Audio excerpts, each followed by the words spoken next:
Hello and welcome to a special edition of Eavesdropping at the Movies.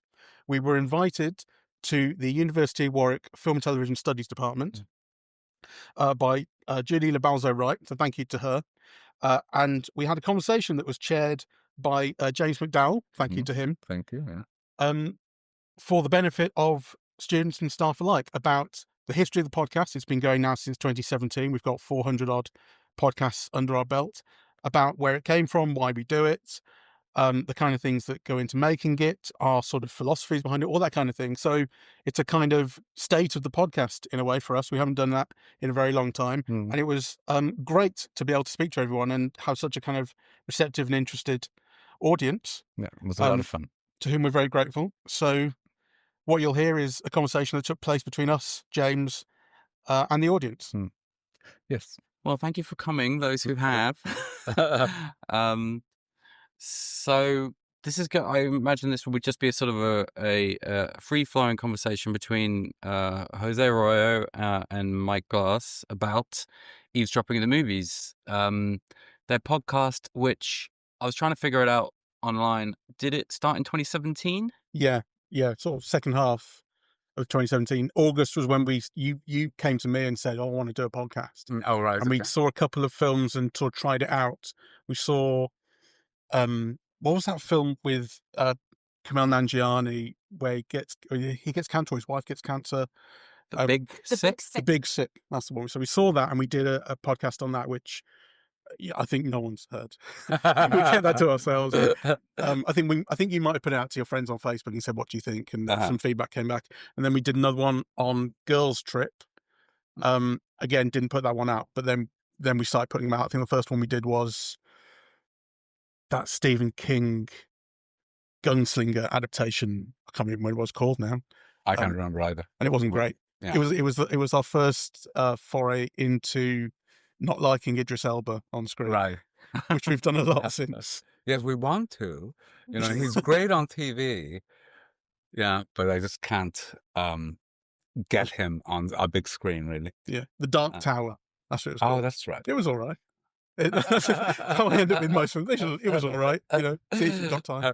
Anyway, So I mean, one reason why it's nice to host this is because Jose taught me as when I was an undergrad, and then Michael was actually my first ever seminars that I taught at Warwick. When I was a teaching assistant on, I think it would have been Hollywood cinema. Yeah. In your second year as an undergrad and my second year as a PhD. So we have sort of 3 generations of Warwick people, one after the other. But it did make me wonder how you went from staff, student to friends to the podcast. Like what's your personal history, because the podcast is clearly built around a friendship. So how did that develop? Well, I think for me, basically, it was the way that, I don't know, education is structured here somehow is I live in Birmingham. Birmingham is so close to Coventry, right? Very few graduates end up in Birmingham, right? Everybody either returns to their hometown or goes to London, right? Or, I don't know where they go. Yeah. But I think Mike was pretty much the only... Well, I already live locally. I'm from Solihull. Yeah, so, he was in or around Birmingham. Yeah, very close. And so it was a convenient way of friend.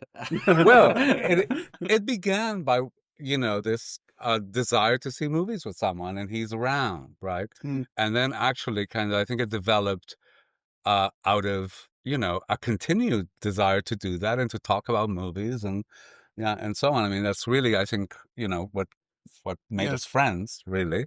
And we did become friends. We didn't see each other very much before we started the podcast. I mean, like I was all ready to go, he was a teacher, and you don't have a relationship with your teachers. Yes. And it's gone. And like we had seen each other once or twice. I remember Dan Montanarini, who was a guy in my class. He was making some film or other. And for Stephen, or he mentioned doing something for Stephen at that moment. Is that right? And that's when we were filming at your flat. Yes. So, and then he invited me round, and you made us Beetroot. Yeah. And And I was going, this is weird to be in a teacher's flat, you know. Yes. But then obviously, we would see each other once, twice after that for whatever reason. But it was you saying, I want to do a podcast Right. that started it off. Yeah, you see, I even forget that it was my idea, right? Yeah. I actually I thought that it might have come from Mike, really, because, you know, I've never been like particularly technically adept, right? But I'm glad it came from me. It's had so many like incredible uses, right? One of which, and you know, highly prized, is really kind of creating and establishing all kinds of Warwick connections around the podcast, right? Because I mean, one of the things that I find that is that if current students listen to it, I really don't know, yeah, unless they're asked to it. But what often happens is you meet people, yeah, in London or abroad, or yeah, and you know they mention about listening to the podcast and how nostalgic they feel for you know Warwick classes, or I suppose I don't know the way that we talk or the depth in which we talk. I imagine they probably remember you quite fondly. Well, I And hope. they'd like hearing your voice. I hope. But I think that there is also something about the particular kind of discussion that kind of brings out these connections. I think. Well, hopefully it's an intelligent discussion. I mean, that's what, I do think it's maybe, Well, that's the aim. yeah. Like, I think when you get two people who are, fairly intelligent and sort of know what they're talking about, even though the films we don't necessarily know what we're seeing until we see it, we kind of want to Yes. go in kind of blank a lot of the time. But we do have things that we know, Yeah. I was a teacher, I went to university here, and it's an interest. And I do think that a lot of similar criticism, especially podcast type criticism, because it's quite easy to do these days. Quite easy to get. You could do it on your phone. Yeah. Record a podcast with your mates. And I think a podcast is essentially like your favorite conversation that you have with your friend recorded. That's really what it is between us. And I think that's why it sort of hopefully sounds entertaining and interesting, and you want to hear people talk about what they're interested in. But I do think that the kind of things that we talk about, or the way we talk about films, is hopefully a little bit smarter or a little bit different to what you hear in other places, because we tend not to be talking about, sort of what's next for Marvel. Yeah. And whatever. Well, it is. I mean, this is why the title is genius. The eavesdropping. It does feel like eavesdropping on a very smart conversation between two people who know, a great deal, but who are talking casually as one might walking out of the cinema. Yeah. The title is mine, yeah, and I have a story, yeah, which Mike is bored with.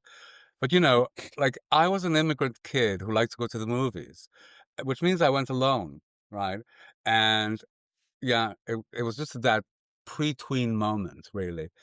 And I always had like this desperation to talk about it, right? So, and actually a story that might interest you, Julie, I remember going, I think it was to the main event of some Barbra Streisand movie, right?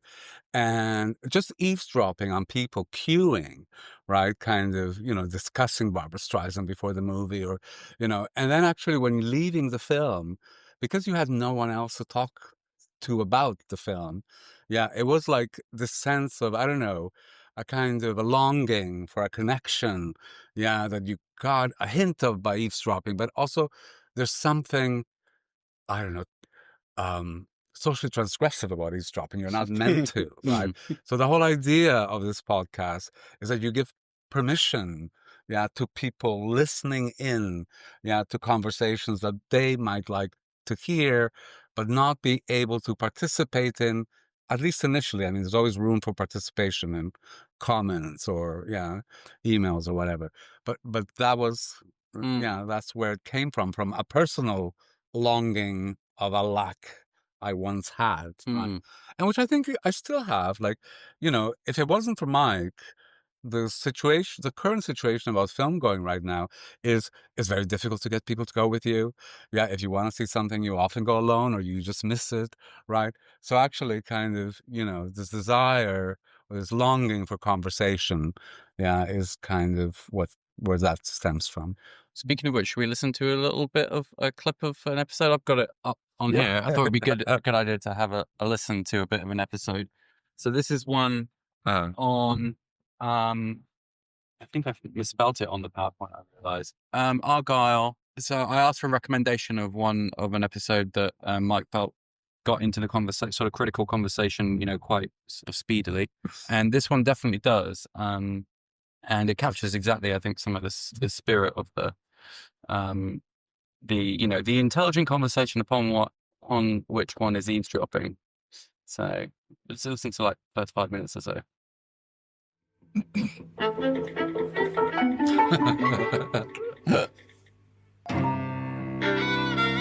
Hello and welcome to Eavesdropping at the Movies. I'm Mike. And I'm Jose. And today we've seen Argylle, which has been taking a bit of a beating sort of online and critically. People don't really seem to like it. I was prepared for the worst. It's directed by Matthew Vaughn, who's previously done Kingsman, and he was also known for being Guy Ritchie's producer back in the day. It's interesting because the films resemble Guy Ritchie films. Yeah, how do you reckon? What was the last film, the Guy Ritchie film with Henry Cavill as the Spider-Man from U.N.C.L.E.? Oh yeah. Right. It's glamorous, it's slightly retro, it has ideas of Britishness, it's fast moving, it's cheeky, or it's tongue-in-cheek. Yeah, it's fun, it's really kind of nothing serious. So I think it has a lot in common with those films, though I do think Guy Ritchie's films have more of a punch. Yeah, I think he's a better director. Yeah. Although I do think for someone who began producing and has moved into directing, I do tend to I think I go to Matthew Vaughn films thinking they're not going to be very good, and I end up having quite a good time, and that was the case with this one. And there is something more to it than everyone is responding to. It's not making very much money from what I understand, although I mean the budget I think has been over-reported. It's reported this is $200 million. It can't possibly be. That I think is what Apple bought it for. It's not the same as what it cost to make. Still, it doesn't look like it's going to make very much money, and it's taking kind of a beating. So let's just say briefly what it's about. It's about this author who writes spy novels, played by Bryce Dallas Howard, and her novel appears to have come to life in some sense. She writes about this spy, played in the film by Henry Cavill, called Argylle, and we see these spy scenes playing out. The film opens with a classic spy action opening. There's all sorts of kind of Bond and Man from U.N.C.L.E. and things like that going on. It turns out that spies are after her, and she's got herself embroiled in something. Any more than that would be spoiler territory. We will get into spoiler territory very quickly. I was pretty charmed by the whole thing, more than I expected to be. I think it's a mess. I thought it was too long. I thought the cast was ill-used. And in spite of that, it had some really fun moments. Yeah. I mean, when you get to those action scenes towards the end, especially the one where it's that they're using smoke to cover themselves and they're shooting and they're dancing at the same time, I thought this is really imaginative and a lot of fun. It's well choreographed. I love the look of it. No one else is doing things like this. I love the idea of it. I thought it was poorly executed. Yeah. I loved the skating bit. Yeah, skating was great. That was like thrilling. Actually, it was so much fun. I was just in it, like I thought if I'd been in a bad mood coming up to this, I'd have thought, wow, this is stupid. But I was in a good mood coming up to it. I was into the movie, and this was all just working for me really well. And I found it really funny and exciting and kind of witty. I kind of agree with you, right? Like it has those things, but I think one can't get rid of the things that I thought didn't work. So, for example, the biggest star in the film is arguably Cavill, right? And John Cena. And, they're used as kind of background imaginary figures. And, particularly Cavill is meant to be the ideal imaginary version of... Argylle, the spy? Argylle is meant to be the ideal, her ideal anyway. And then it turns out that he's sometimes shown to be the ideal of Sam Rockwell, right? Yeah, kind of they're juxtaposed with each other in action sequences. And, so kind of theoretically it makes sense, on paper it makes sense. But then you have Cavill with the worst haircut I've ever seen in a major star in the cinema, wearing ill-fitting clothes that make him look fat, right? So the clothes weren't those great, things bothered me, really. There was dialogue that pointed out the clothes at one point, something about the suits that he wears, and I thought the suit didn't look great though. It didn't. There was one particular shot, a full body shot of him stood there, and it didn't look great. And I thought that's a real that's an error, you know. Well, for a Kingsman film that pays so much attention to British tailoring, Yeah. and, things being so precise, and Needed to be better than that. yeah, The haircut I liked. I thought it's silly. Liked it. I didn't. I thought it made him look unattractive, and it's a really bad haircut. Yeah, it's great.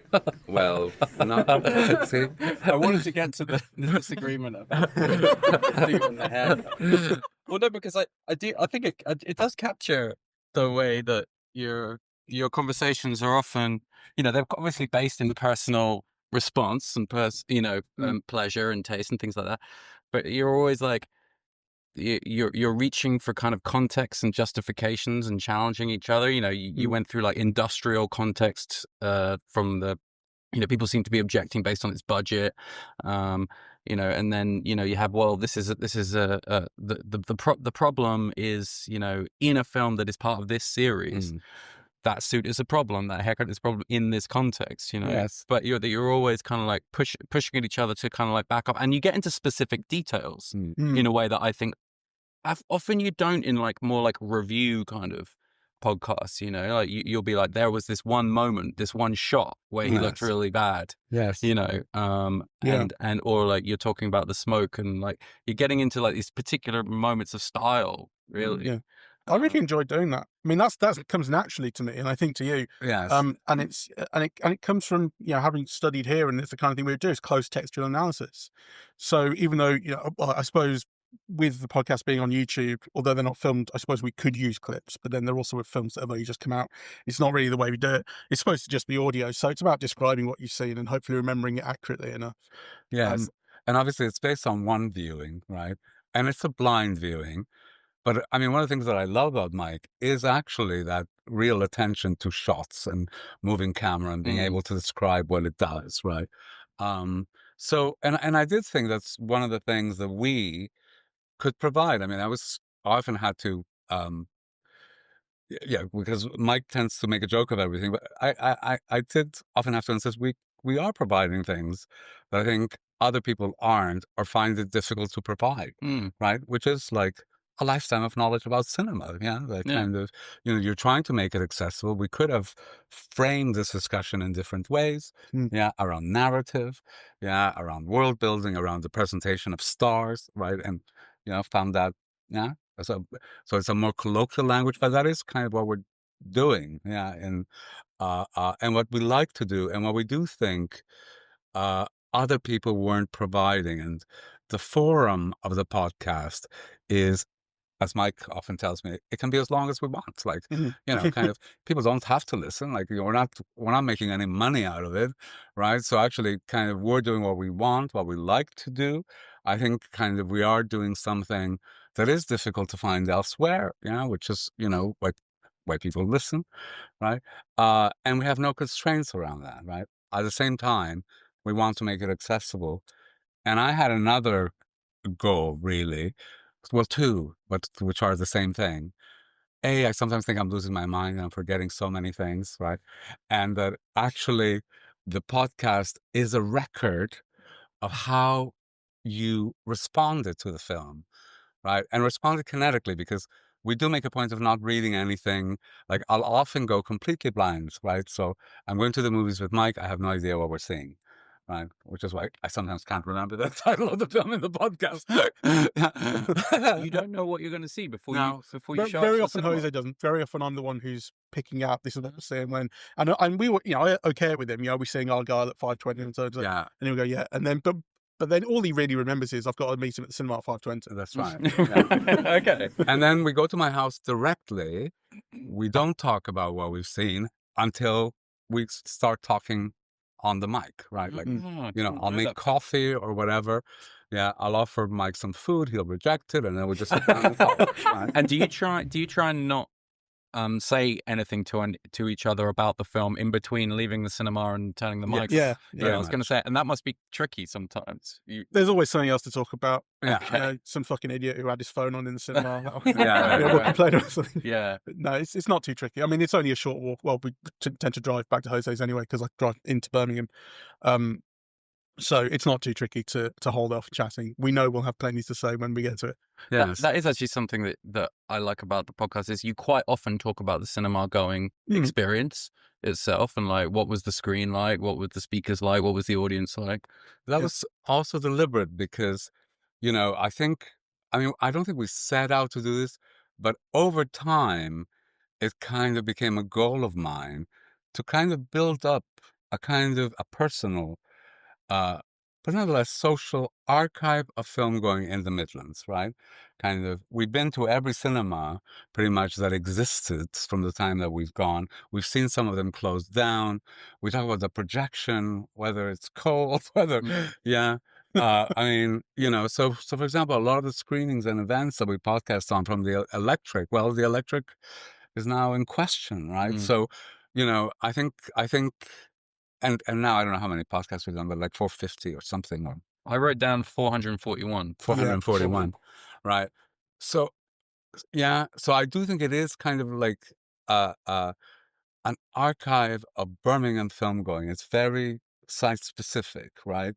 And that was also kind of, at least, part of my, I don't know, a desire to do something that didn't come from London and wasn't fucking addressed to London, right? Like, it seems so much of a kind of a British cultural life is really a London conversation. Yeah. About things that become part of that. I mean, the films are released nationally. We're mainly all seeing the same films.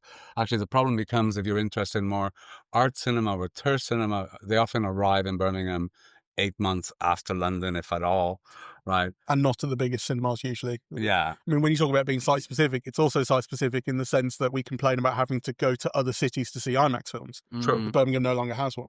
Yes. Yeah, though it did.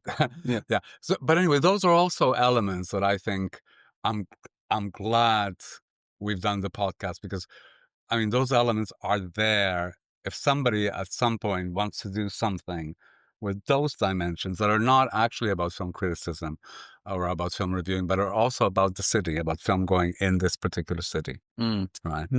I have lots more that I could ask, but I did ask you guys if you wanted to come with a question or two that you would always wanted to ask each other about the podcast. I don't know whether that's happened or not. It's the moment we then open it up to the audience. But do you have any questions you wanted to pose to one another? Well, I was sort of curious to ask you, because you used to review films when you were much younger in Montreal. Yes. And how much of kind of the stuff that we do you were putting into practice then, or how things have changed?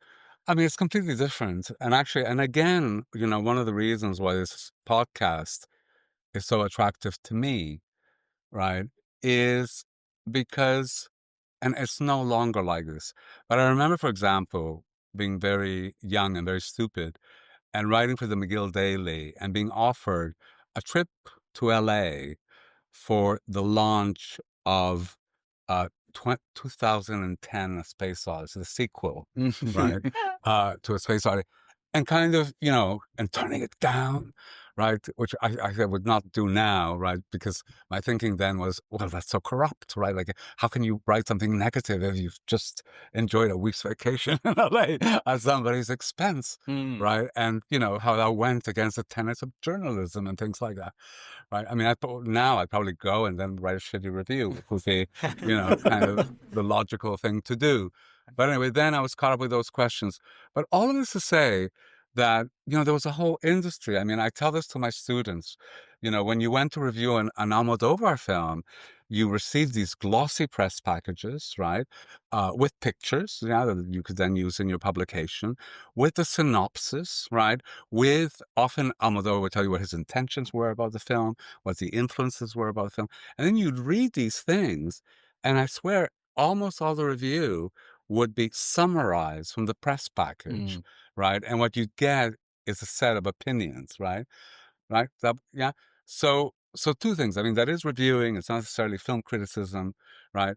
But, I thought the podcast was an opportunity to engage more deeply, right? To engage in a way that's kind of not connected to any of those, that's not responding to a kind of a discourse that is already structured kind of commercially, by the distributors for the press, and that the press always falls into, right? Because, I mean, I did review and reviewing and criticism in different contexts. And I remember, for example, going to review for Sight and Sound, and you'd go to these studio screenings at the Warner's building on Wardour Street or whatever, and you'd show up, and of course all the press representatives would be there, and they'd have coffee and donuts, and they might sometimes offer you wine or whatever, and you'd go there, and there'd be all the major reviewers, which at that time there would be about 40 or 50 people in the 90s that would turn up to a press screening for a film, right? And you're already not responding, to the film, right? Like, and actually it was amazing because I didn't even know these people at the time, but you just, would know there's a hierarchy of responses, right? Like if Philip French is laughing, it's like, the room is paying attention, but it's somehow, if you're thinking something different, you're already responding to, So, I mean, those kinds of things somehow inhibit just, I don't know, a kind of an honest, well-informed response, right?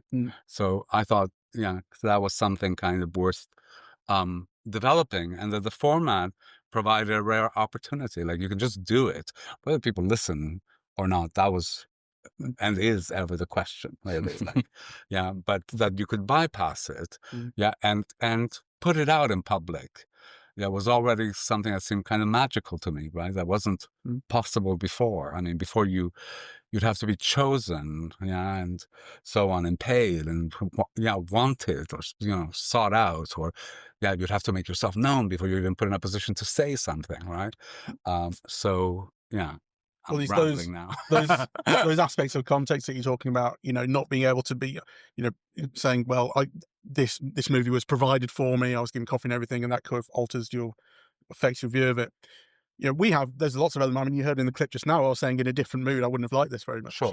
So, but at least we can be honest about, these elements of the experience were beneficial, these weren't, whatever.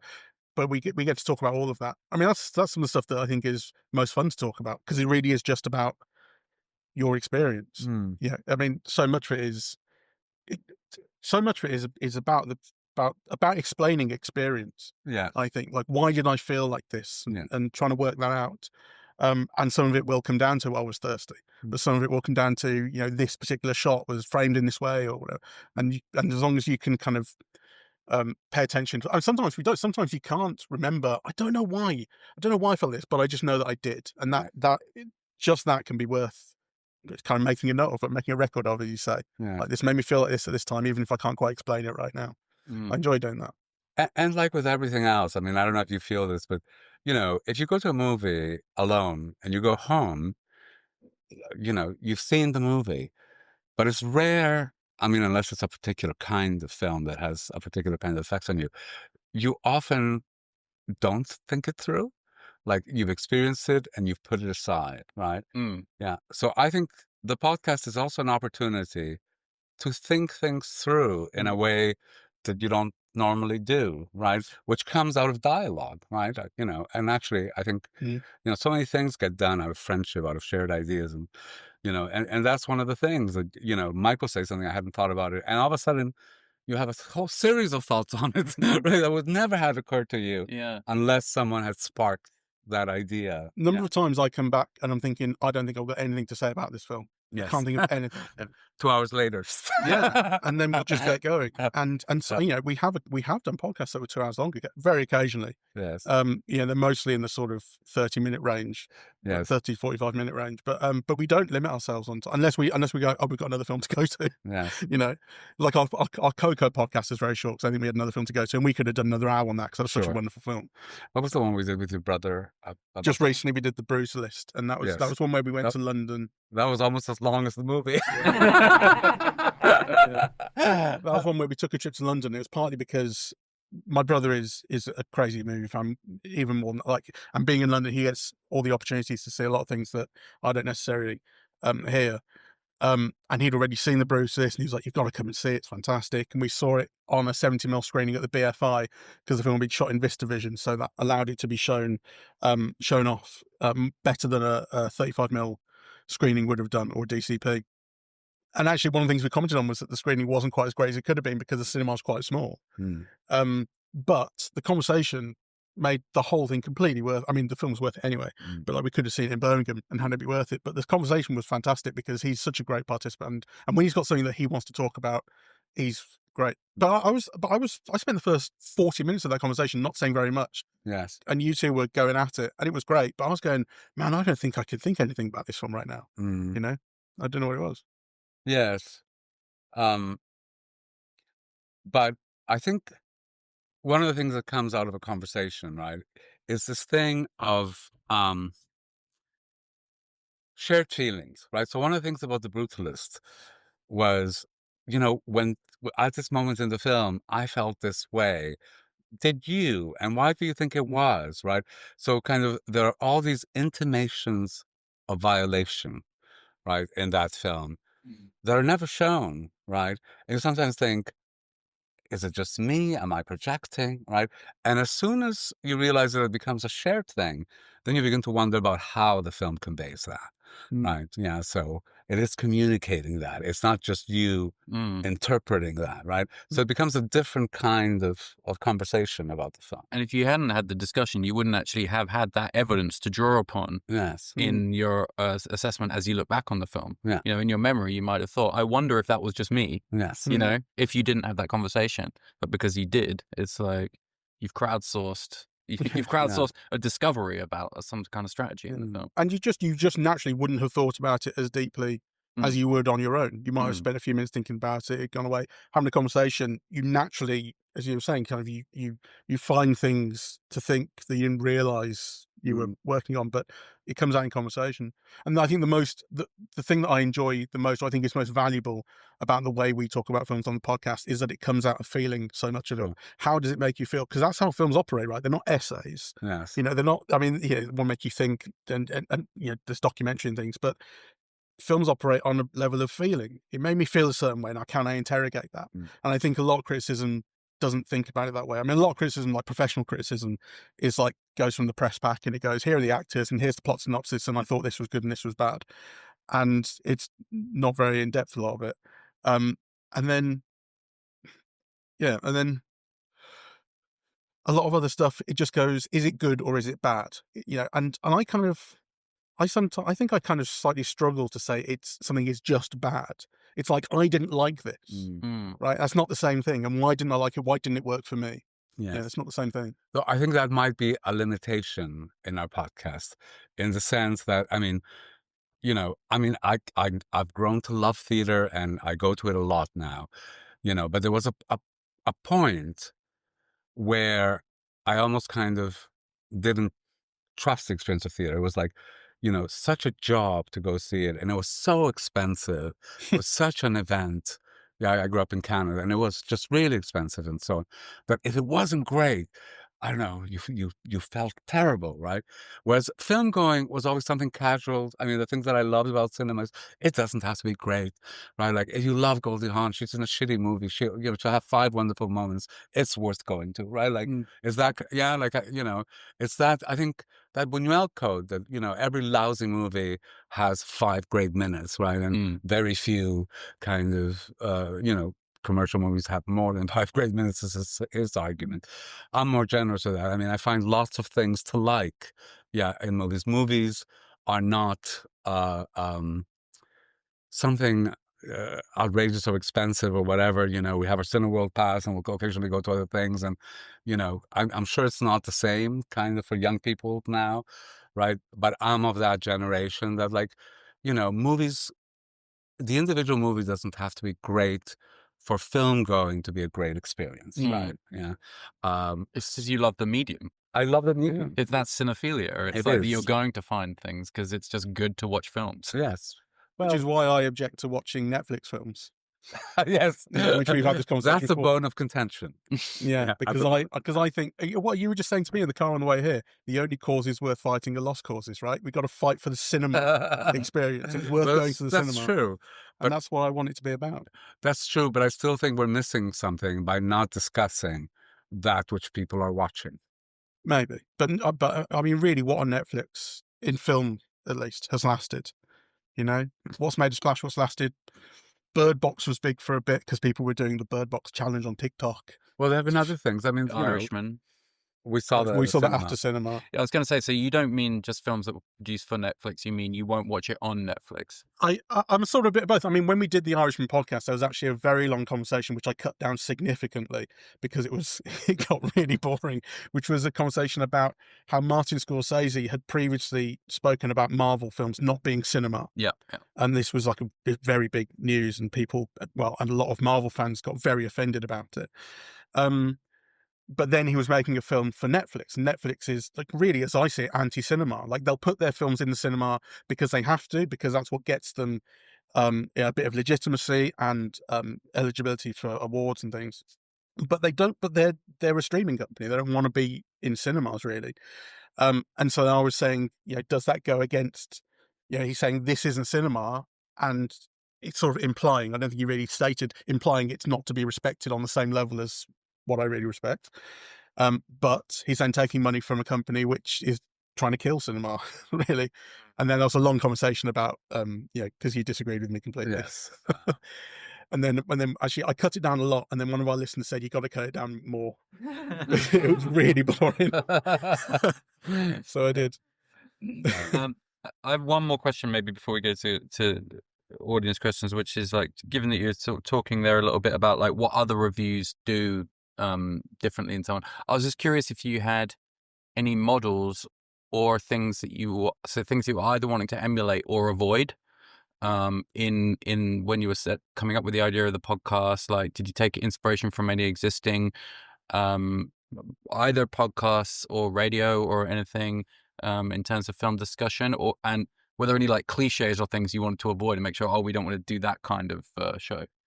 It's funny, I don't remember thinking anything along those lines. I mean, there were reviews that I would read, and I used to listen to Kermode and Mayo on 5 Live, and but they were doing something different to what we were kind of naturally going to do. Like, it was obvious we were going to do things that were more in depth or longer than they had the opportunity to be, and they were doing it for us kind of for a different reason, for a different audience, and also you had, it's just one guy giving the review there, and then Mayo will chip in with something. Yeah, exactly. It's not really a conversation. It's not a conversation. That's what we want it to be. But I'm really glad that we'd started doing the podcast before COVID, because that's when everyone started doing a podcast. And so it would have looked like we were real, like, bandwagoners. But we got in just before. I don't mind that either. I mean, one of the things I would say is that a format developed, right? Because I think we were we so weren't thinking about other people and other models that we were missing out the basic stuff. Yeah. Right. Yeah. Like welcome to, like, hello. Welcome. Yeah, because you've developed little things that you will always say at the beginning and the end. And at the end, yeah. So when you listen to the first 40-ish podcasts, you'll notice that the hello and welcome to Eavesdropping at the Movies sounds really different to the rest of it. It's because we weren't doing it then. I went back and added those on once we realised we probably should be doing. Again, it was a listener who said you probably need to do that. Yeah. And I went back and added them on. So, those were all, I got a bunch from podcasts that we'd already done and just copied them to the start of those first 40 or so. It was rubbish at the start. But even more essential, which you just think, what kind of fool are you, is so Mike now does a little bit of a plot description of, this is what we've seen, right? So that, any listener who has seen the film or hasn't seen the film, can connect the rest of the conversation to, the basic plot of it. I mean, we weren't even doing that at the beginning. So actually it's kind of, that is what Mike does at the beginning of each podcast, right? It's kind of gives the basic outline of the film. Announcing spoilers before you plow right in. Yes, again. As long as I remember. Yeah. Again, that's something, I mean, there are times when we'll go, at the end of a podcast, I'll remember that I hadn't put in a spoiler bit. So I'll record an extra bit right at the end, cut that in at the start somewhere. Yeah. I will take care to do those kind of things. I mean, I do sort of like, I do think the podcasts fundamentally should be kind of homebrew and amateur and that sort of thing. And I kind of find professional podcasting really weird. When you've got like, sort of the rest is politics selling out the O2 and things. I don't understand, and people making money off them. I kind of think it should just be for you and your mate, and you're the only ones who listen. And it's like a garage thing for you, which has always been the way I've treated it essentially. Yes. But there is still that element of, okay, we do appreciate that there has got to be someone listening to this, and you do have to have a modicum of, okay, there's an intro, there's I'll kind of praise it. I mean, it's always me, because I guess it's just natural for me to be the one who kind of, I suppose I'm the one who adds context to things in the podcast. Like, you're fairly free flowing and you'll jump in. So even when you'll make a point about something and I will jump in to say, yes, this is that bit where this happens, because you won't. And for the listener, especially if they haven't seen it, it's useful to say, this is what we're chatting about right here. So I'm the one who kind of, I suppose, has an eye on, and correcting sometimes. Yeah. Like actor's name or something. Yeah. So I'm the one who kind of has an eye on, the sort of what this is going to sound like later, and how we're going to put it out, because I'm the one who looks after all of that, and I do the editing and everything. And that is true, and that is great. But I think at the beginning, anyway, I think I was also conscious of our former relationship, and I think I was conscious of wanting to give you room at the beginning and responding to you. Yeah, so you often set the conversation. And I think that came out of somehow overcoming a kind of a previous hierarchical relationship. It's interesting. Because I take the piss out of you all the time. I know. Well, things have changed. I shouldn't probably do that anymore. Yeah. Let's open it up to audience questions if anyone has anything they would like to ask. Yes, thank you. I have a lot of questions, but I'm really interested in the editing thing that you were talking about. Like, when did the edit, like, when do you edit and why do you edit? And also from that is the viewership for the listeners. You're saying you've gotten comments. Do you know how much listenership you have? How has it grown? What kind of comments do you get? Do you get comments on like the YouTube? Do you get it on the website? So yeah, those are just some things that I was thinking about. Those are all my questions, I think. So editing, first of all, the reason I edit is to make it sound better and to cut out mistakes and silences and ums and ahs. There's a lot of those, and it would just make it much harder to listen to if I left all of that in. I mean, I do want it to be kind of, something that I've at least given a once over. I've put some shape on this. So actually, the edits are pretty extensive. There's probably hundreds of edits per episode, but they're all, almost all cutting out silences and things, or cutting out a bit where, I screwed up a word and I repeated it because I knew I'd have the opportunity to replace it later, that sort of thing. Jose, I think, is less conscious of leaving kind of repetitions and things to them. I'm terrible. I'm often embarrassed listening to myself, and you wonder how you come across in public, because I hem and haw a lot, and I say, you have all these verbal takes, and often, if I'm thinking about something as I respond to Mike, there might be a minute of those, and by the time you get to the point, it really is a minute later. Yeah, so it improves the experience a lot, editing all of that kind of stuff out. It's me as well, or it's a mistake you've made in pronouncing someone's name or something like that. There's always just little bits you can improve. So I'll just listen through the whole episode basically, and as it goes, I'll be cutting things out. And I edit. Sometimes I edit at work, although work's got pretty busy now, so I really have to actually work at work these days. But at home, sort of, it'll be a couple of hours sort of thing. And then it involves, there's also getting the picture for, that goes on the video and goes on the website, which isn't actually always as easy as it seems. Like, you often can think you just copy one off somewhere, but there are kind of resources to help you find good images. And again, I'm good at kind of Google foo, so I'll find like the highest sort of resolution ones I can, that sort of thing. So hopefully it looks reasonably good. As for comments, we do get comments. Again, it's something I'm in charge of, the social media and putting the podcast up in various places. So I'm the one who'll receive them, and I'll share them with Jose. Mm. Mostly they're on YouTube. We did get, I mean, I'm not afraid to respond to people. So we do get people saying you don't know what you're talking about or something, and I'll go, okay, well, prove me wrong, and they don't. You know, it's like, but, you know, if you can say that to me, I'll respond to you. They come back. We did get a comment from one of the filmmakers once. It was a film called Neither Wolf Nor Dog, which was a sort of modern Western set in kind of Indian country in America. And it was about American Indian history. And it was, and I didn't think it was a terrible film. Jose did. It was a very it was a very indie film. We saw it at the Mac in Birmingham.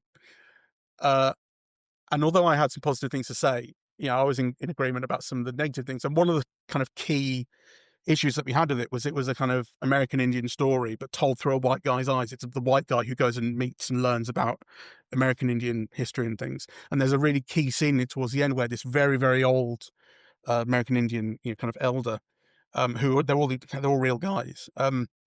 He talks about Wounded Knee and Native American history. But the emotional sort of crux of the scene is that the white guy is crying about it. And that's something we said. And the filmmaker came in and sort of said, well, this is a real story. And you know, was kind of critical. It was a short conversation, but it was a real conversation. Like, he had things to say and I responded back to him. That was interesting. And when you get comments, it'll be personally from people, say, speaking directly to you, that I listen to something. Yes. I mean, I'm often surprised because, at least on the face of it, our listenership is not large. And some of the things that it's we in do, the hundreds, sort of. Yeah. And some of the things that we have had thousands for, you think it's people thinking they were getting a free film on YouTube. Yeah. And then found out that it was just a podcast, right? But I'm constantly surprised, like traveling to Bologna and running into people, you know, that will come talk to me about having listened to the podcast in Milwaukee or whatever. And, you know, so you always get enough of a positive response to kind of keep going, right? Even though, you know, kind of the listenership is not large. Though, you know, I want to say the wonderful thing about podcasting, you know, because aside from this, which I do with Mike, I do two others, right? And I sometimes get into, you know, a vibe about, you know, we did a series just about Youssef Shaheen cinema. And actually, you know, that you were getting responses from the Middle East, you know, the filmmaker of the first film in Saudi Arabia came to want to be on the podcast, right? Like, the reach of these things is really always kind of surprising, right? And it is all about, you know, wanting to join in a conversation, right? Yeah. Or kind of pursue a shared interest, or, right? So, I mean, some of the things have been wonderful, as well as it gives you license to speak to anyone you want, right? So if you read a book you like, I mean, I often just ring up, you know, if I'm really enthusiastic about the book, you just ring up the person and have a chat with them about it, right? And do a podcast, right? Which would kind of be inconceivable if you didn't. If you didn't have a reason to have that conversation, right? I'll just say as well, some of the comments we get through YouTube are nice comments. They're not all... I mean, it is really nice to, because sorry about all those bad ones. Because I think it makes a lot of sense, because you've been in kind of film academia and film circles for a long time. You have kind of quite a big network, and so it makes sense when you say, oh, so and so had something really nice to say about a podcast. But it always surprises me and makes me feel really good when someone anonymous on YouTube pipes up and says, I found this podcast and I thought it was really good. And I share those with you. I mean, it's really nice. Yes. You know? I listen to every episode and I probably don't tell you enough when I do, but I listen to every episode religiously of anything I've seen. Oh, thank you. That's why if I've ever watched them, I was like, oh, Jose and Mike talked about this, and I'll always listen. Oh, thank you. Yeah. That's good. Other question? Yeah. Well, first of all, let me say thank you. It's very good to see you in the flesh. You too. But yeah, I started listening not a huge amount of time ago, maybe 18 months, something like that. And I sometimes listen before I go to see a film. just to get a sense of it, see if you've liked it, to confirm, whether it's worth going to see that one rather than something else. But what I've especially appreciated is making sense of films afterwards that have left me perplexed. And certainly one of those was The Brutalist, which I have to say I didn't enjoy very much, and I didn't enjoy a great deal more after having listened to it.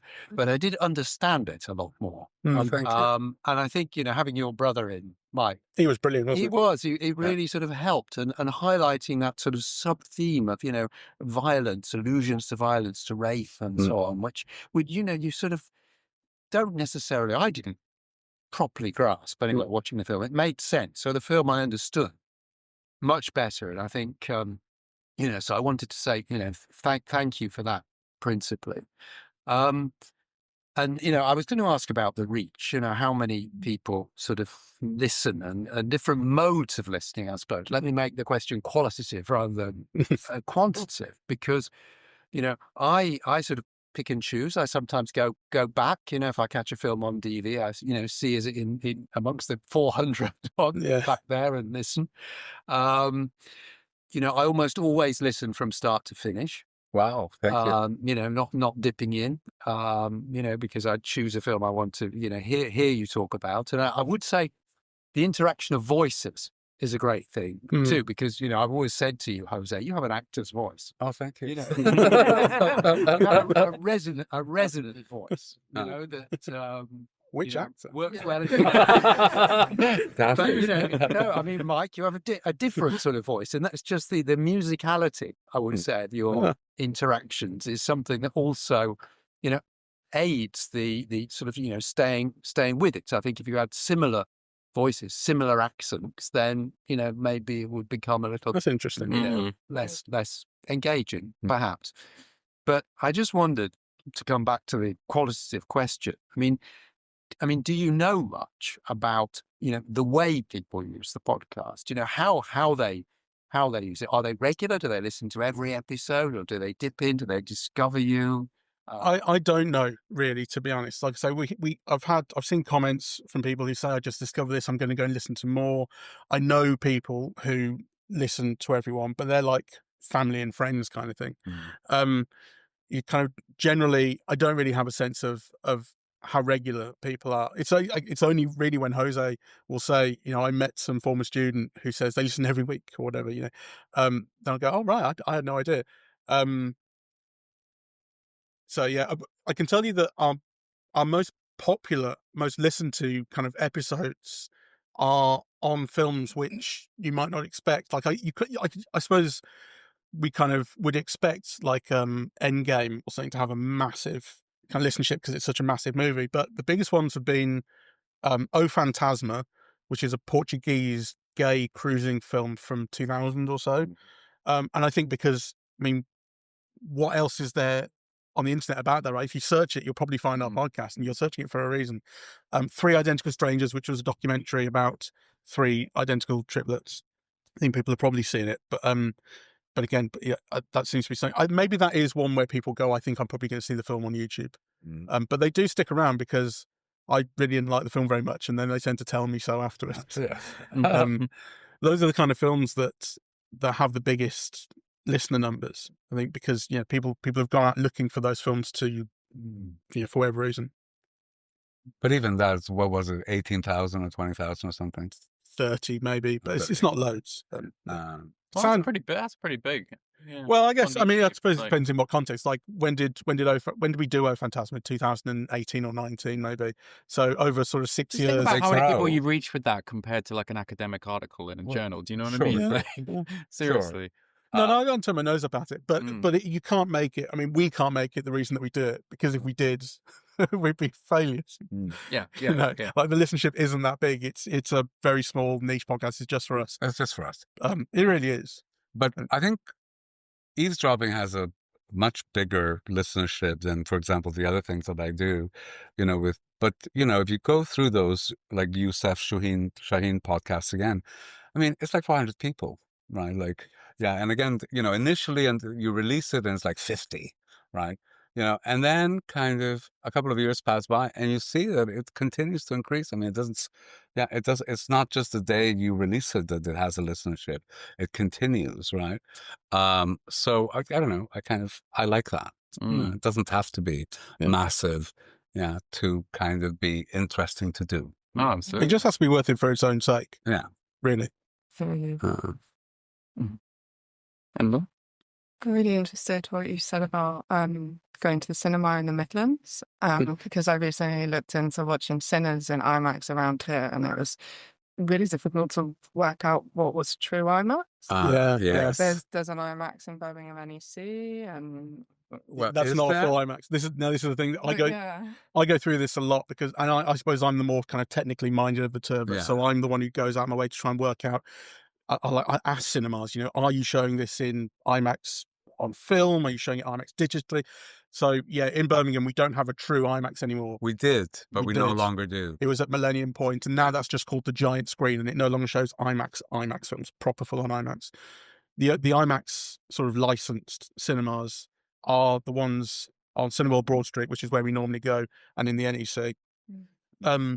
And that's that version of IMAX digital. So it's a widescreen image, and it looks lovely. I mean, it is the best screen in Birmingham, but it's not full ratio IMAX, and you just can't get there. You have to go to Manchester or to Bradford or to London, Which we do. Which we do, yeah. Yeah, I mean, and it's kind of one of those things that it makes a difference, and you're always kind of shocked that people don't see a difference or they don't recognize, they won't admit to a difference, right? Whereas kind of, you see it and are willing to go the distance to experience that. I mean, I also kind of, I have an underlying personal kind of beef, I suppose, which is, if you're interested in film as an art, you want the difference between IMAX and what Mike calls Limax, right? The lack of transparency on it was interesting. You have to actually contact them, because I came across both those Birmingham sites through the IMAX website. Yeah. It is licensed. That's it. That's IMAX's version of. It's basically IMAX's way of earning more money. Essentially, is putting kind of big but essentially regular cinemas in existing multiplexes and be able to sell it as an IMAX experience. But if you really care and what you want to see is the full thing that's the size of 9 houses, then the information out there isn't very good, and they're not very good at that, and they should be better, because that's really what, if you're really interested in that, that's what you want to see. As for kind of other cinemas around Birmingham, like most of the time it's Cineworld Broad Street, and we have our Cineworld cards, and that makes everything cheaper. The more films you see a month, the less they individually cost. We do go to we haven't been to the Mac in a while. No. We go to the Mockingbird sometimes, and they're very good at putting on kind of press screenings, or for local press, and or screenings of interesting things, which we get invited to, by the way, because of the podcast. Yeah, but we don't often go to, but we do get invited to everything. We would go more often if I could make it more often, just my working hours. But they're very good, and we've seen some interesting stuff there that isn't getting shown at the bigger cinemas. We saw Caligula, the Ultimate Cuts, which I probably didn't get shown at Cineworld. We saw that Wim Wenders film, was it Wim Wenders, about cleaning toilets in Japan, which was lovely, which we wouldn't have seen somewhere else. So it is worth always keeping an eye on those for the more interesting films, for the films you're less likely to see in the multiplexes. You do get them in Birmingham. You just get a lot less opportunity to see those films in Birmingham than you do in London. No, because the culture is just sort of slightly impoverished in that sense here, unfortunately. Well, the outlets, there's so few remaining outlets, and the electric cinema closing is a huge loss in that, even though I was always very critical of the electric, because 80% of its programming was the kind of programming you could see at Cineworld or Odeon, right? Like, but actually that 10-20% that they showed that was indie or auteur, hard to see, or underground, is now really severely missed. And they would host events and things, which is what the Mockingbird does a bit. And that was they're always good. But yeah. Questions, Jane? Hi. So very much links to what you've just been talking about. It's a question about the kinds of films that you talk about and the coverage more broadly. I mean, it always impresses me, how in many ways your coverage is really broad, and I really like the kind of some of the philosophy behind it, like going to see a film, for you, Jose, not even knowing what you'll be going to see, but kind of approaching it as a blank slate, and therefore kind of treating something like Argyle as seriously and with as much of a critical eye as you would say an art house film. So, and in terms of that, that really broad coverage that you have, is that something that just happens naturally and is caused by, what you're invited to, what's showing in Birmingham? Or is there some kind of conscious thought that goes on as well? Say, we've just, talked about a few big blockbusters. We need to have a few art house films. And also, are there kinds of film or types of cinema that you do want to try and cover more often? I think we're open, and we try to see whatever's in town. Yeah, and we're limited by that, right? Because I mean, often there's things I really want to see, and I just end up seeing them in London, because often what happens is by the time it comes to streaming 8 months later, I've forgotten that I want to see it, right? And I do have a thing about watching things at home, which is it requires a completely different level of concentration. I find it very difficult. You're watching some kind of, I don't know, a slow film that you're desperate to see. Well, actually, it ends up taking you like 3 days if you're watching it at home, right? Like you end up pausing and pausing, and it destroys the whole experience. So I think we're, within what's available to see in Birmingham, I think we're pretty open to everything, unless one of us is in a bad mood. I might well say there's no fucking way I'm saying that over. Well, you didn't even bother asking me to see Wicked with you, because you just assumed I would say no. And Exactly. I would have gone. And I think Jose thinks that I'm more against musicals than I am. I like a good musical, but I probably wouldn't have enjoyed it that much. But it was fun. I would have gone with you. But when you said I'm going to see it and do a podcast with someone else, it was amazing how relieved I felt. I didn't realize how much I'd been dreading it. Like most of what we see comes down to what's showing, particularly at Cineworld. We check the listings, what's on this week. I fancy going on this night, whatever. And so most of it is the bigger films. But there's always possibility of something else. But then when it came to COVID, everything obviously shut down, and so we're going, okay, are we going to continue? What's going to happen? So then we started recording separately, and doing it, kind of over Zoom. And then it was a case of, well, okay, there's nothing out at the cinema now. We can't go to the cinema, so we can pick kind of. The first film I said we should watch was Contagion, which I thought would be hilarious, and it was terrifying. But then we got to pick on. We watched quite a few things on Mubi, which you're particularly a big fan of. Yes. Which I think at the time was still doing its. I'm not sure it does the 30 days and then it goes anymore. It doesn't. It's more of a kind of general streaming service now. But at the time it was doing that 30 days and put that time pressure on you to see something good before it went. And we caught a couple of things doing that. And we saw some really interesting films doing that, watching them at home. But obviously you always prefer to see something at the cinema. But I suppose, doing that for a few months did go to show how much stuff we're not getting at the cinema here. Sure.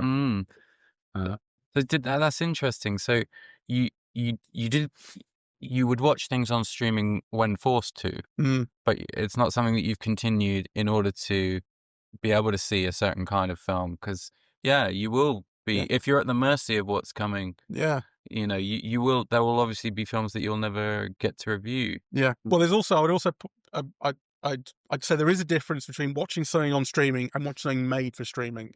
Like that's what I really object to is the films which are just filling an internet gap. Whereas what's being shown on Mubi is these are films made to go in cinemas. And they're being provided to us through a streaming service. That's the only way we're going to see them. But you don't tend to do them now, do you? No, mostly not. Mostly we're still seeing things at the cinema. Though now the problems have kind of become different, right? Like I was ill for a while, so we didn't do some for a while, and kind of life things do also affect kind of what you see and the regularity of it. And it just has a life of its own. I mean, sometimes you just get into a groove. I mean, there was this whole period where I forget for what reasons we look at William Friedkin films, and we kind of went through kind of all of his career, really. I think it was maybe... That might have been COVID. It might have, I think so. There are kind of, just... Yeah, and actually in COVID again, when they were trying to reopen the cinemas a few months after the first lockdown, because Tenet was coming out, one of the ways in which they tried to get people back into the cinema was by showing Christopher Nolan's other blockbusters, and so we saw all the Batman films and Inception and Interstellar and podcast and all those. So that became a little season of Nolan in the run up to Tenet. And Mike is often very kind in allowing me to do things for my classes. So little things like, to do a session on Casablanca, right? Or Lubitsch, or and that is kind of the idea of having a conversation on things that students could then listen to if they want to after the seminar or whatever. So it has many uses. Though I don't know about uses, you're never sure if anybody listens to it actually, but Jake, you had a question. I've got three little questions actually about the kind of the process of making the podcast. I'd be interested to know whether you sort of feel that you're watching films differently if you know that you're going to make a podcast versus just watching films for leisure or for what the many reasons that we watch films. I'm interested in the period after the film when you're driving to Jose's and whether you've got a sense of whether the film you've just seen is going to make for a particularly productive podcast or not. And I'm interested in whether the process of recording the podcast and sort of how enjoyable and edifying that experience is necessarily corresponds to how successful you feel the podcast that comes out of it is. I think... What was the first one? So, whether you watch films differently. Oh yeah, because you're doing a podcast on it. Yeah, there was a gap between leaving uni and then starting the podcast where I clearly kind of fallen out of a certain way of watching movies that university had taught me to. I came to university for a reason, and this course really suited me, but it also taught me to watch films more attentively and with an eye on different things and so on. And then, while I've always been that kind of person, it sort of falls away when you're not doing it every day. And then when it got back to the podcast, or when the podcast started rather, and we started doing it regularly, I did find that picking up again, I would start to take notes and things sometimes. And I mean, it makes you a more attentive viewer. I think you're looking for things to remember. You're in the moment. I think wondering. You'll notice the way that you're feeling. You'll notice the way something looks, and you'll be thinking about it to the point where sometimes I get I miss something else happens because my mind's on something that I'm already thinking about. I'm sure everyone has this kind of experience, but you are also thinking like, I better remember that for later because that'll be something to talk about. Like the podcast isn't formatted really, it just has that introduction and then we're off on talking whatever we want to talk about. But I will try to remember, okay, now I want to talk about this. Now I want to talk about this because this was something I picked up on. I don't know if you do something similar when you're... I don't do any of that. I mean, I don't see films differently. I'm not conscious of it. I mean, I'm conscious of Mike's responses. We're often seated together in cinema. I can kind of tell if he's bored or, and we'll often talk about that in the podcast, where you're bored in the scene or whatever. So I think that's the only difference. Otherwise, I think I watch the film in exactly the same way.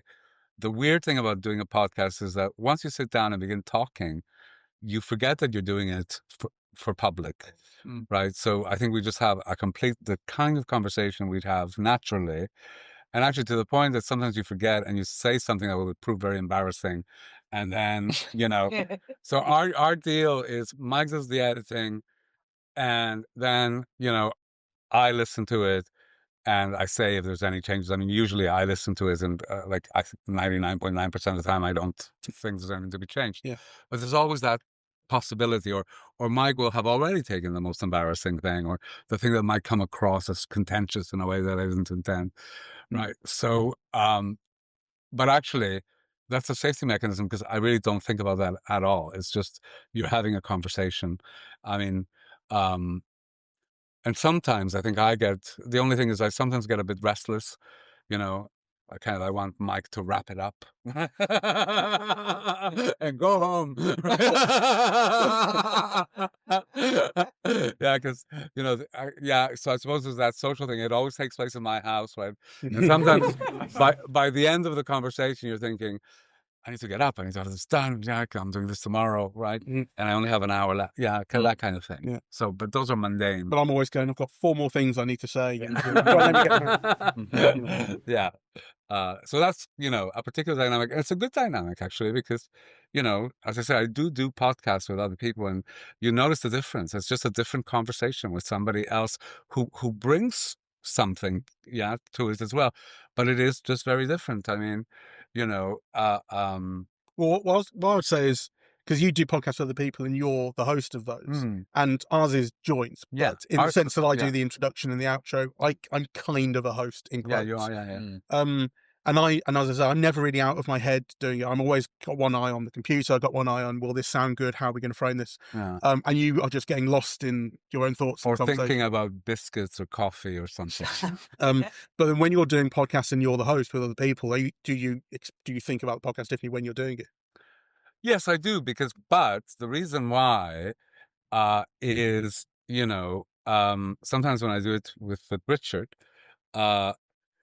it's so short, right? Like you think, we've only been talking for 20 minutes. It can't end here. And then, so you're conscious, like, you have to make at least half an hour. I don't know why. Yeah. But I think maybe because ours are just so free floating. Like you think kind of, this is a classic film. You can't just, you must have more things, to say. Right. So that's just a different dynamic, really. Yeah. Yeah. The second part was to do with coming home after the cinema. Whether you have a sense of when you're not talking about Yeah. film, do you have sense, okay, this is going to make for a good podcast, or conversely, I don't know. There are definitely times when I think, oh, this will be good. I think I've got a lot to say. Or we were responding really differently in the cinema, and there's going to be some sort of sparks or something. But like I say, there are also times when I'm going, I don't know that I've got anything on this, and then I'm surprised when we have the conversation that stuff starts coming out. Like, I didn't realize there would be something good about that. I mean, there have been very few times when we haven't put a podcast out. I mean, vanishingly few. We didn't put a podcast out on Deadpool 2 because the film made us really angry. And the podcast was genuinely impossible to. I think we cut it short when we were doing it. We were like, I fucking, and we just stopped. Like, we're not going out. And I just did a tweet explaining why there wouldn't be one. But that makes me want to listen to it. Yeah, no, you don't want to. That was my view. Your Space Jam is particularly memorable for that. The new Space Jam. Yeah. I think you both hated. I think I still mean to make him watch the old one. But I don't think he'll agree to it. So yeah, I mean, we will put everything ends up being worth it. But yeah, you are sometimes going, I don't know what I'm going to say about this, and it's a surprise when you do. And the last part was just sort of as you're sort of recording the podcast, are you aware of is there a correspondence between how enjoyable that conversation is, how kind of illuminating that conversation is, and how the podcast actually turns out? The process of doing it versus the products that comes out of that process. That's interesting. I've never really thought about it that way. I once we get into it, I tend to find they're all enjoyable. Once you got past that occasional first thing of wondering where we'll go with this, if we've got anywhere to go, I don't think I find much to differentiate, except for those few times when it has got sort of contentious and like I say, Deadpool we never put out. The Irishman we cut out 20 minutes of arguing. So like I suppose that it can get to a point where you've got to be aware enough that actually something isn't going to sound good or something's not productive. Most of the time it just is, though, and it's really enjoyable. I think that's fundamentally it. I mean, I don't care about any of that. I mean, my interest is in the conversation. Right, like kind of, because I do think a conversation is an exchange. You're learning from the other person. You're seeing things in a different way. Yeah, is it making you kind of think about what you've just experienced? Really, I don't even like listening to them afterwards. Right, like so. I mean, I'll do it out of respect for Mike's labor and having done all the editing, and of course the other ones I edit myself. Right, but I never listen to them again. I mean, I think for me the value of it is that conversation which you hope other people will find interesting, yeah, and kind of, maybe illuminating, yeah, but kind of, I don't think about anything else really. Have you say you've never gone back to one for teaching purposes, for example, to like thinking of teaching a more contemporary film and go, oh, we reviewed that, I'll go and listen. And I sometimes put it in, but I don't listen to it beforehand. I mean, it's just something, that, I mean, some I have done on purpose for students on classic films. But, if we reviewed something that then I end up teaching for some reason, I will just put the podcast as a suggestion for them. But actually, I don't, I mean, Mike will listen to old stuff. Yeah, like I listen back to it. It's yeah. my favorite podcast.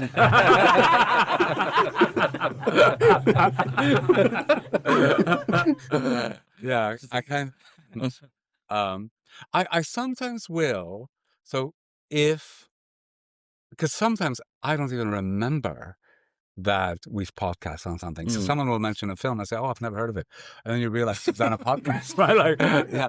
So that, I sometimes do go back for that, right? It's almost like a set of note-taking that is just oral. That, yeah, so in that sense, I might. But it would have to be a purpose-driven, if I'm writing on something that, it then becomes useful in a different way. But I almost never listen to our old podcasts. any other questions? Yeah, I like the way that your process captures the sort of the immediacy of the cinematic experience. You watch the film together, you drive to Jose's house, and then you discuss the film sort of immediately. But I was just wondering, are there ever times where there's a film, and I was just conscious of Stephen's comment on the Bruce list, where you think, gosh, do you know, that film has a big impact on me. I need a bit of distance, take a bit of time to digest it. Because a few times I watch a film in the evening and then sleep on it, and I wake up the next morning, I think, oh my God, I think I've seen a different film. I'm just wondering, are there times where actually after the event you think, gosh, I needed a bit more time before we did that podcast? For me, definitely. It is a very particular way of doing it, and there are often times when I'll revisit a film, having said certain things about it on podcast, and see it completely differently the second time. What was I thinking? I became very conscious of trying not to say that a film had nothing to say or like was kind of dumb or whatever. Particularly Marvel films, I found this with, where Marvel films won't tend to be saying much that's extremely complex, but they will have themes that they're working through, and I won't see it the first time. I'll just go, here's a load of sound and fury, and then you go back and go, no, I missed what it was doing, and so I've tried to become more conscious of making those kind of statements, and still go, I don't get it right now. We did do 2 podcasts that became one big podcast on Avengers Endgame, which did involve, I think, sleeping on it. And I don't know that we saw it twice, but we talked about it again the next day, and that was interesting. And there have been very few occasions where, having finished recording a podcast, I've thought of something that I didn't think to say at the time, but because the podcast hasn't gone out yet, the next time I see Jose, I can record an extra bit and put it in, and no one knows. So I was able to fit in my extra thoughts. But but I think your question, I mean, I find it interesting because it kind of presupposes that you want to be right about a film. Yeah, there's obviously a difference if you're watching it once or if you watch it twice, those are all different experiences. And in a way, I don't care about that, right? Like, I mean, I think there's just a value in giving your immediate responses. You don't have to be right about anything, really. Yeah, but I think the conversation around it hopefully is interesting, right? And of course, if you see it again and you reflect 3 days later, that's a different conversation. I mean, and actually maybe not a better one or a worse one or whatever. It's just a different one. Yeah. But yeah, it's like that thing of experience that you were talking about. It's like criticism is kind of the art of trying to articulate your experience, and you would just be reporting on a different experience. You know what I mean? That's the experience immediately after, and then how do you experience it a week later or a month later or after 3 viewings or something, isn't it? But each would have its own interest. Yeah. And I love I mean, that's one of the reasons. I mean, I love when we look at old films, right? Because some of them you've seen 20 times, right? Like, I mean, and they continue to reveal different things. And, Yeah, and often the conversation is about that, right? What did you notice this time that you hadn't noticed before, right? But again, it's just a different conversation. Any last questions? All right. Well, thank you all very much. Yeah, well, thank you very much. Thank you for... All